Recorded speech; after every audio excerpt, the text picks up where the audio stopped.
Hello and welcome to channel. Guys, this is the fourth lecture of the series. This series consists of different types of topics like social issue, government schemes, government act and regulations, provisions, and national and international ranking. इसके पहले हम लोग 3 video already बना चुके हैं इन सभी topic पर. वो 3 लेक्चर्स जिसने भी नहीं देखे काइंडली आप प्लेलिस्ट जाके विजिट करें और सबसे पहले उन 3 लेक्चर को देखें, उसके बाद इस पर आएँ, क्योंकि उन 3 लेक्चर में हमने काफ़ी कुछ डिस्कस कर लिया है, जैसे कि कुछ भारत सरकार के द्वारा चलाई गई गवर्नमेंट स्कीम्स, इम्पोर्टेंट स्कीम्स, और कुछ रैंकिंग के बारे में भी डिस्कस किया है. तो आप जाके वो प्लेलिस्ट जाके विजिट कर सकते हैं. इस वीडियो में हम लोग डिस्कस करेंगे कुछ इम्पोर्टेंट 2 महत्वपूर्ण टॉपिक सोशल इशू. पहला है डोमेस्टिक वायलेंस और दूसरा है harassment of women at work place. तो पहला टॉपिक डिस्कस करते हैं, दैट इज डोमेस्टिक वायलेंस. ये न्यूज़ में क्यों है? क्योंकि अभी सुप्रीम कोर्ट के द्वारा एक वर्डिक्ट दिया गया कि under the domestic violence act, ये जो एक्ट है डोमेस्टिक वायलेंस एक्ट, इसके अंतर्गत वो सभी विक्टिम, वो महिलाएं जो कि share this house hold, same घर में रहती हैं, एक जॉइंट फैमिली में रहती हैं, अगर उनके अगेंस्ट में किसी प्रकार का कोई डोमेस्टिक वायलेंस होता है तो जो ब्रदर इन लॉ होगा उसकी भी लायबिलिटी बनती है, लायबिलिटी है कि वो जो मेंटेनेंस है उसको पे करेगा. अब इस डोमेस्टिक वायलेंस एक्ट के बारे में थोड़ा जानते हैं, इसकी हिस्ट्री के बारे में.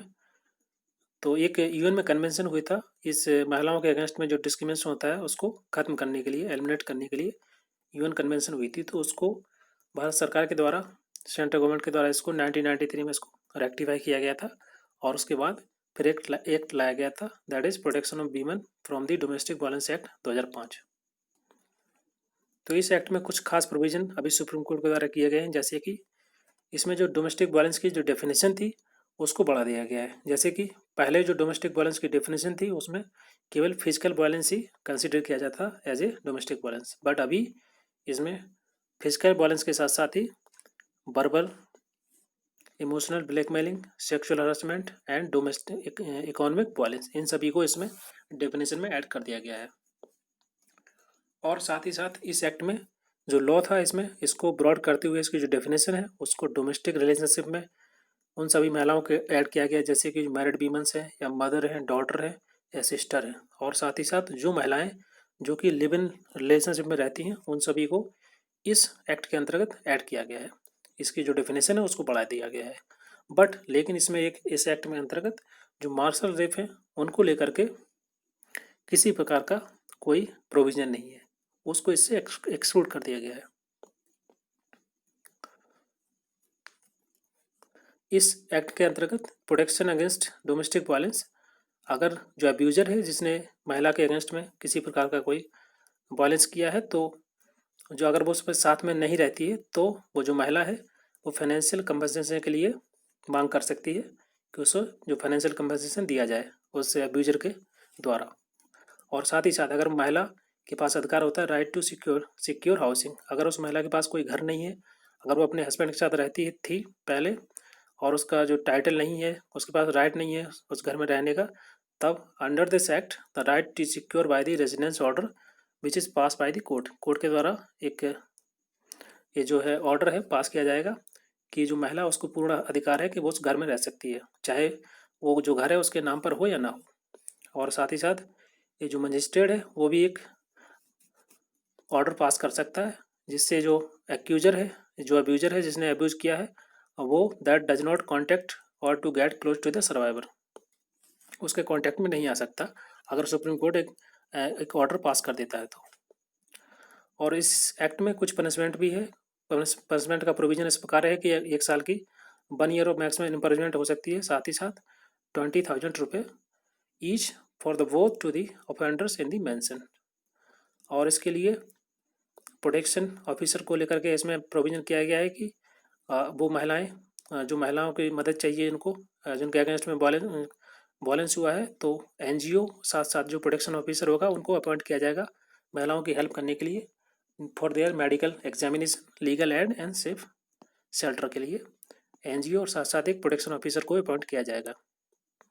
और ये जो इन्फॉर्मेशन है जो वायलेंस के अगेंस्ट में अगर किसी इन्फॉर्मेंट के द्वारा दी जाती है किसी प्रोटेक्शन ऑफिसर को, तो उसके अगेंस्ट में किसी प्रकार का कोई कानूनी कार्रवाई नहीं की जाएगी। That is exclusion of the liability of the offenders information. So ये था डोमेस्टिक वायलेंस के बारे में थोड़ा सा, और यहाँ से आप देख सकते हैं।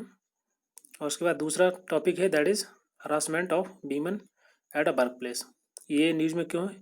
इसमें भी सुप्रीम कोर्ट के द्वारा इसमें जो इसका एक्ट था that is sexual harassment of women at work place prevention provision and redressal act, जो कि प्रोवाइड करता है प्रोटेक्शन महिलाओं को against the harassment at the work place. जो जहाँ पर भी जॉब करें, जहाँ पर कुछ काम करती हैं महिलाएं, तो वहाँ पर किसी प्रकार का कोई सेक्सुअल हरासमेंट होता है तो उसके खिलाफ में, उसके अगेंस्ट में ये जो एक्ट है उनको प्रोटेक्शन प्रोवाइड करता है। साथ ही साथ prevention and the redressal of the such, इस प्रकार की कोई कंप्लेन अगर होती है तो उसको एड्रेस करने के लिए ये जो एक्ट है बनाया गया था। The sexual harassment of women at a work place prevention provision and redressal act 2013।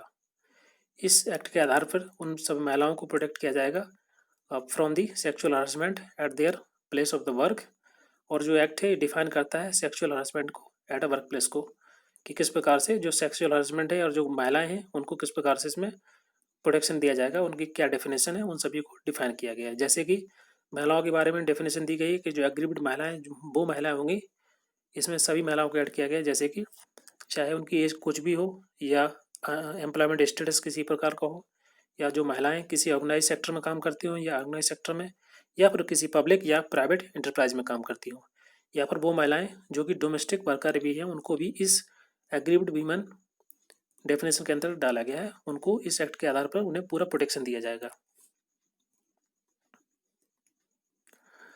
और साथ साथ ही इस एक्ट में ऐसा कवर किया गया है कि अगर सेक्सुअल हरासमेंट का आप किसी प्रकार का कोई बिहेवियर शो करते हैं या उस प्रकार का कोई एनवायरनमेंट क्रिएट करते हैं तो वो भी इस एक्ट के अंतर्गत आएगा। और इसके लिए इस एक्ट में कुछ प्रोविजंस हैं कि अगर कोई संस्था, कोई ऑर्गेनाइजेशन जिसमें 10 या 10 से ज़्यादा लोग काम करते हैं तो वहाँ पर मैंडेटरी है एक इंटरनल कंप्लेंट कमेटी गठित की जाएगी, जिसको एक फुल पावर दी जाती है एज अ सिविल कोर्ट, कि वो इस प्रकार के जो वायलेंस हो रहा है महिलाओं के अगेंस्ट में तो उनका डॉक्यूमेंटेशन प्रॉपर हो सके। और साथ ही साथ इस जो कमेटी गठित होगी उसमें एनजीओ या किसी एसोसिएशन जो कि महिलाओं के लिए काम करती है उसके मेंबर्स इस कमेटी में होना ही चाहिए। ये प्रोविजंस है इसका। और अगर बात करें स्टेट लेवल पर, तो स्टेट डिस्ट्रिक्ट लेवल पर भी एक ऐसी लोकल कंप्लेन कमेटी गठित की जाएगी जिसमें इस प्रकार के सभी जो कंप्लेन है वो सभी ऑर्गेनाइजेशन से आएंगी जहाँ पर 10 या 10 से कम लोग भी काम करते हैं। और यहाँ तक कि अगर जो एम्प्लॉयर है वहाँ पर उस संस्था में उसके अगेंस्ट में किस प्रकार का कोई केस है तो उसका भी कंप्लेन इसमें दाखिल की जाएगी। अगर हम ब्लॉक लेवल पर बात करें तो ब्लॉक लेवल पर भी एक ऐसी ही एडिशनल लोकल कंप्लेन कमेटी गठित की जाएगी। और इस एक्ट में कुछ ऐसे प्रोविजंस हैं कि अगर किसी भी इंसान के खिलाफ, किसी भी मेल या फीमेल के खिलाफ में कोई अगेंस्ट कोई फॉल्स या मेलिशियस चार्जेस लगाए गए हैं तो उसको सेफगार्ड करने के लिए भी इस एक्ट में कुछ प्रोविजंस हैं। तो ये इसमें दो इंपॉर्टेंट जो सोशल इशू टॉपिक थे उनके बारे में डिस्कस किया। The first one is domestic violence and second one is harassment of women at a work place. तो इस वीडियो में इतना ही। Thank you very much for discussion.